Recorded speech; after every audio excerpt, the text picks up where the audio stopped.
ከውሃማው የሜኮንግ ወንዝ ምድር ሰዎች ከተፈጥሮ ጋር ተስማምተው ከሚኖሩባት የጋራ ጥረትና የቤተሰብ ክብር ከሁሉ በላይ ከሚሆንባት ሀገር በለመለሙ ሸለቆዎቿና በአፈታሪኮች በተሞላው ባህሏ ወደምትታወቀው ሀገር ቪየትናም እንሂድ። ይህ ተረት በሰማይ ከዋክብት መካከል ስላለው የፍቅርና መለያየት ታሪክ የሚተርክ ነው። በጠራ የበጋ ምሽት ወደ ላይ ተመልከቱ። ያንን የአቧራና የብርሃን ወንዝ ፍኖተ ሐሊብ ብለን የምንጠራውን ታዩታላችሁ።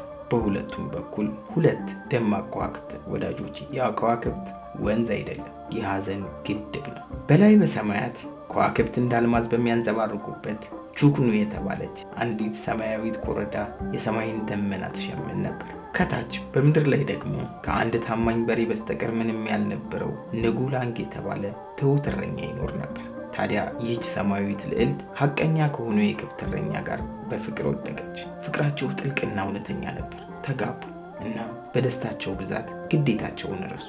እሷ የአማልክት ልብስን መሸመን አቆመች። እሱም አንድ በሬውን በረሃብ እንዲቀጣና እንዲባዝን ተወ። ነገር ግን የሰማያት ገዢ የሆነው የጃድ ንጉሠ ነገሥት ሰማያዊ ፍጡራን ከምድራዊ ፍጡር ሰው ጋር መዋደዱን ሲሰማ በቁጣ ነደደ።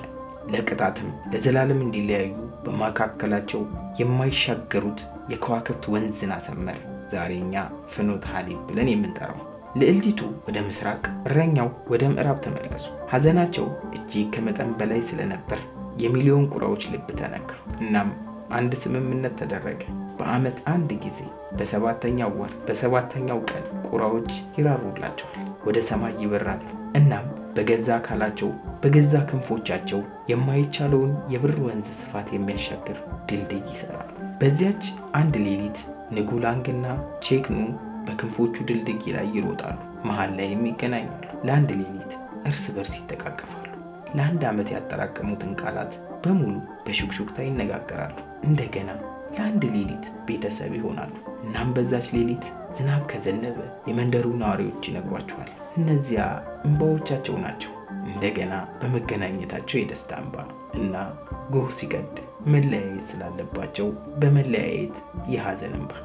ስለዚህ እነዚያን ሁለት ከዋክብት ስታዩ ሰማያትም እንኳን የመለያየትን ህመምና ለረጅም ጊዜ ሲጠበቅ የነበረው የመገናኘት ወደር የለሽ ደስታ እንደሚያውቁት አስታውሱ።